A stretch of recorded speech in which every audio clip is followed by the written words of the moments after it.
Okay, so what we're doing here is a close quarters defence. So close quarters defence, stand there please, is when we're fighting at this range. So the hardest possible situation here is that you're trapped against a wall. First thing is, don't be pulling technique back to Hikite, because you'll smash your elbows against the wall, you can smash your funny bone as you go to hit. So you should be tight. Elbows in here, protecting your ribs. Hands up here to protect your head. Okay? Be aware of the fact that he could use knees, but he's probably more thinking about his hands. So he's in here, he's probably laying into you, maybe headbutts and elbows and fists and hooks and stuff. So he comes in here and he starts this. So I'm covering up here, so I'm just going to go sideways so that you guys can see it. So I have to go to what I call active passive defence. So an active defence is when, I go towards him. I go towards his attacks. Passive defence is when I just put something there and he just hits me. Active passive defence is when I'm moving up and down, so it's still a passive position. The purpose here is so that he can't punch me in the back of the jaw, or in the ear, or in the temple. So I need to keep this up here high enough so that he now can't access those targets. But I also want the elbows into the front close enough so that he can't uppercut me in the jaw. Okay? And so that he can't just punch me in the nose or headbutt me. So what I'm going to be doing is I'm going to present a moving target. Think of it like a monkey. Here, okay? So, active, passive. So, I've got my back against the wall. I don't want to stay here for long, because sooner or later he's going to get through with something. So as he starts attacking, so he gets closer, I'm doing my active, passive, he's just got a knee there, okay, and you can have a knee back, okay? He backed away there, it was quite kind, because a knee in the groin really hurts apparently. But if I can't do that, what I'm looking for, slow it down, what I'm looking for is as a technique comes in, I want to grab that arm and pull it and move outside it and then get out. Now I might want to stay and fight, or I might want to run depending on what my chances are.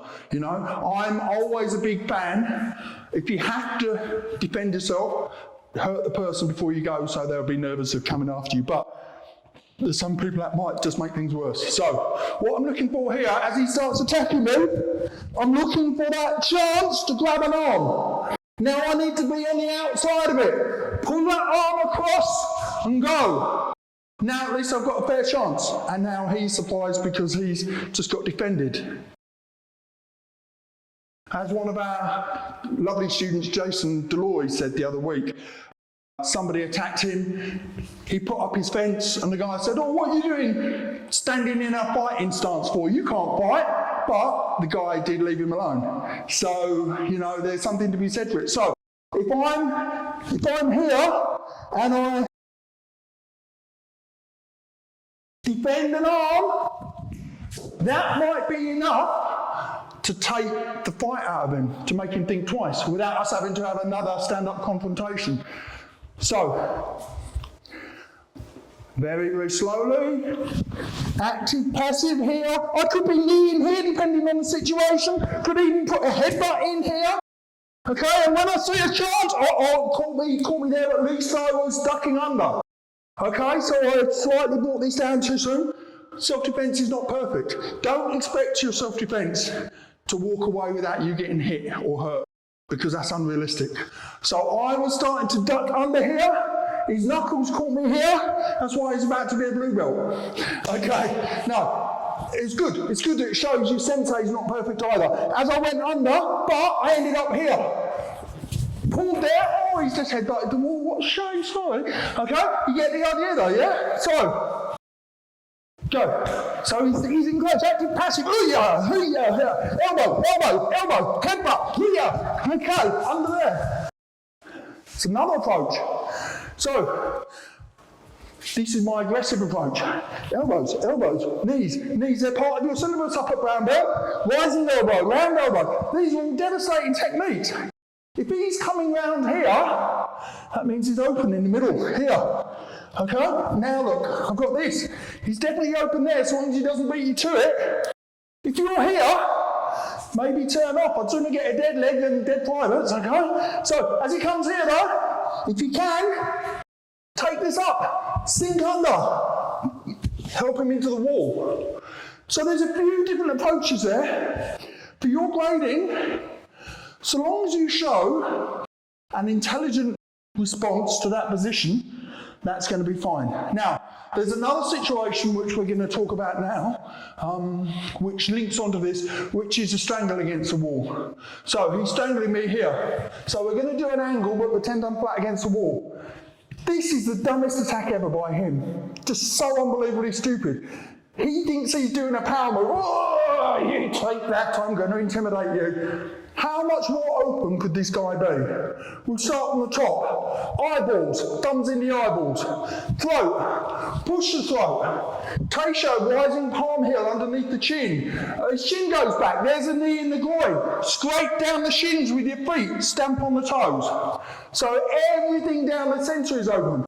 The big mistake, this annoys me so much when I see students do this, they will go here, oh, I've got to get this off, got to get, no. Because while they're there, you know what's happening. Now, there are two types of chokes. Just come over here. There's two types of chokes, and I understand why people try and get their hands off quickly. There's the movie star choke, where your thumbs just pass by each other here, and then you just kind of squeeze everything. Now, if he tenses his neck up while that's going on, he can resist that for a really long time, yeah? And then there's the psycho choke. That's thumbs in, push into the windpipe here. And that produces a very strong gag reaction with a fraction of the pressure, and that is extremely difficult to resist, okay? In fact, if he was doing that to me, I would go on the inside, push one of his wrists off and move that way, okay? So I'm up against the wall here. He's doing this psycho choke, his thumbs are into my windpipe.